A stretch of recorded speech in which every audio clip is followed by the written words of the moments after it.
Yo, what is up guys? Mike from Mike's Custom Airbrush in Iacona Studios, and today I'm going to take you through a video on how I approach painting hoodliners. I had a few people ask me, hey, do you have specific paint you use for those? What holds up the best? How do you get started painting them? So we're just going to take you through a quick video. I have a small project here I have to do, so I thought it'd be a great time to show you guys what I do. So we're going to dive right in. So okay, so this is the hoodliner we're going to work on.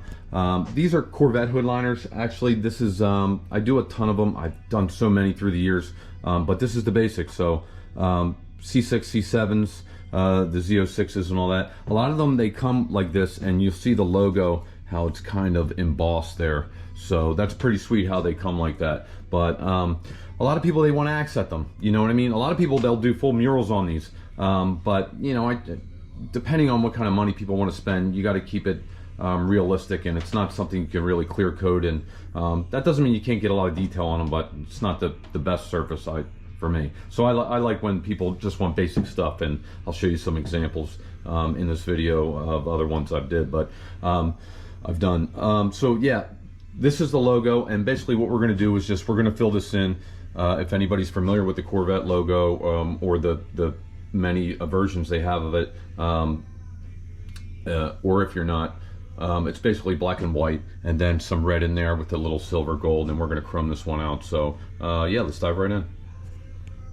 Okay guys, so I got the camera set up just so you can see me paint here for a little while. I might speed this up as I get going, but for now I just want to fill you in. So here is the reference photo that I'm going to be using for my colors. If you can kind of see that, I'm going to get the glare off there. So I'm going to be using that for reference, and I'm just going to go in and get painting. Today I'm using my Iwata HP BCS. It's a bottom feed, and I have some Createx Wicked white mixed up with a little bit of reducer, just a few drops, the 4012 reducer from Createx, and get started. So basically what I'm going to do is I'm going to kind of fill this in. I'm not going to try to be super tight with it because I'm going to go back in and tighten it up with my black, but I got to fill basically a base coat white on this first. That's what you're going to have to do with anything you're painting with black, and build up your white a little bit. I don't try to pound it in all at once. I kind of layer it on. This is felt, and it's going to soak in a little bit, but you don't really want to just try to pound it in at once because it will just, you know, kind of build up and make a mess. So yeah, let's get started.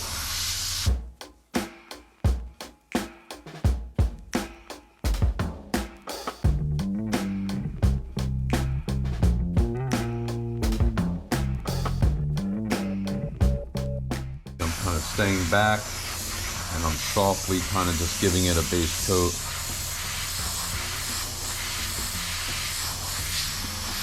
It just helps me define where this is. I've done this so many times. I've literally probably painted, honestly, I've probably painted well over 300 or 400 of these in the last 20 years. Most of my clients that I had that owned Corvettes through the years were more on the conservative side, and what I mean by that is they weren't like my hot rod customers or my bike guys that would get, you know, elaborate murals and things like that on the outside of their car. They like to keep their stuff pretty clean, and you know, when they get to a show, open up that hood and go, "Ooh, look at that little bit of eye candy." I did a ton of engine compartments through the years, you know, engine covers, side rail covers, things like that. But those guys really, you know, the hoodliners were a big deal with them because they could roll up at the show, pull that up, or just, even if they didn't do shows, it was a nice little custom thing they could do to their car and keep it clean without loud murals. And then I also had customers where I worked on the outside of their vehicles and did some pretty cool murals and stuff like that too. But I've done a ton of these hoodliners through the years, and they're pretty fun to paint. I never really did anything super intricate on these. Not saying the work I haven't done on these was really cool from time to time, because for me it's not about how long it took me or, you know, how intricate it was. Sometimes it's just like, hey man, that's pretty tasteful. And I even though I might paint extravagant murals and things like that, I kind of like I kind of like doing the I kind of just like doing the stuff where it's just like, hey, that looks great, and it only needed a little bit of work on there, not some crazy art. But yeah, I've done a ton of these through the years, and all the people are always really cool.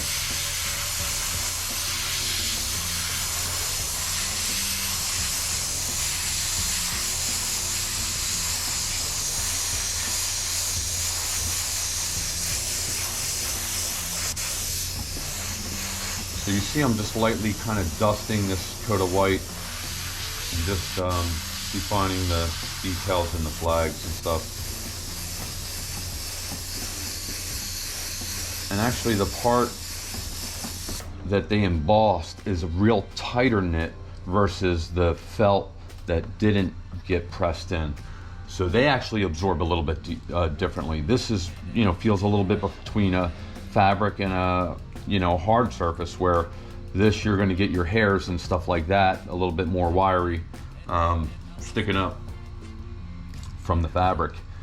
So again, I like to build the white up on that stuff, not trying to just bury it on, because it could get, you know, a little messy.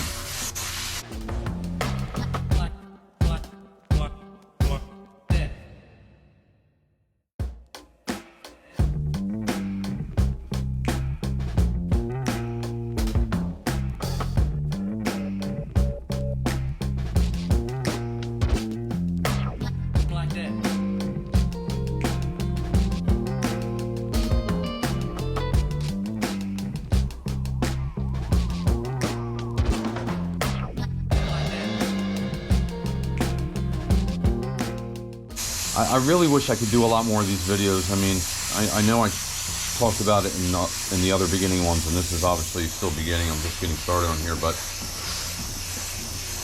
it's just, you know, when you're doing a lot of artists, I think, started on here, so it's easier for them. They don't have a set gig. But I still have so many commitments that I have between the retail store and my own art and things like that. So I do want to commit a lot more time to doing these, because I love these and I love really helping people and taking people through the process. Like I said in the last video, not too many people were super helpful when I was trying to get started, although I did run into people that were super cool in my little journey here. But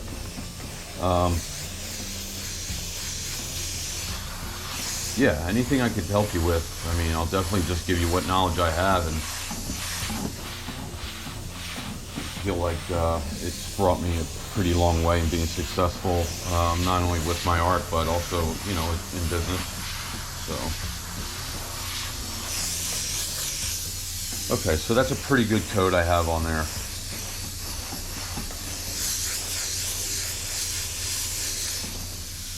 So now I'm just going to maybe dry that real quick with the hair dryer, and then go in and lay some black in where it needs to be, some my base coat red, things like that. Once I do that, I'm going to come back in and then tighten that up with some black, and you'll see that softness go away a little bit, and I'll finish up with some details.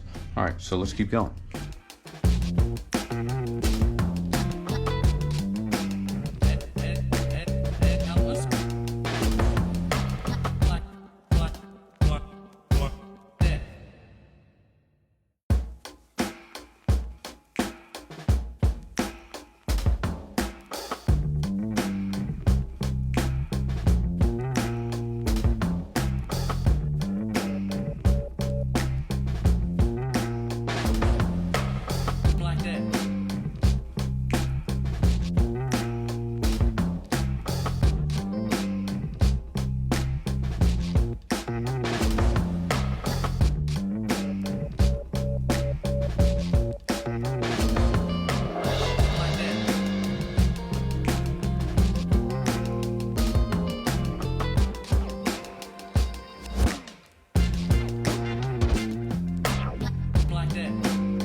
Okay guys, this is the final artwork on the Corvette Hoodliner. I'm going to bring you in close just so you can see a little bit of the work.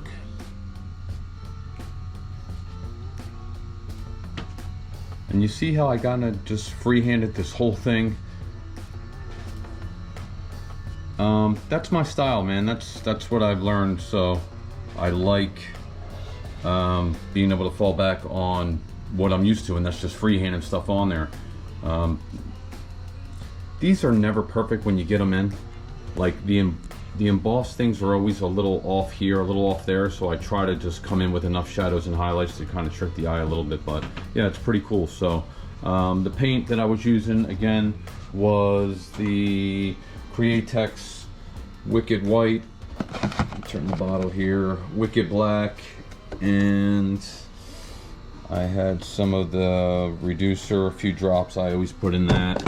I had some transparent red that I used in there, and a little bit of the golden yellow. And yeah, you saw me kind of dust the white in there, base my colors in there, and then you know, kind of just work back and forth. You see how it's like a little teeter-totter because you're, being that it's bumpy, you're getting overspray, you're coming back cleaning it up, you're coming back cleaning that up, so it's always a little dance back and forth. But yeah guys, so until next time guys, I appreciate you watching the video. Hopefully it was some help. Make sure to subscribe and let me know what other videos you want to see. If you have any questions concerning anything in this video that I probably didn't cover, then feel free to hit me up, and I will get back to you as soon as I can. Thanks guys, until the next time.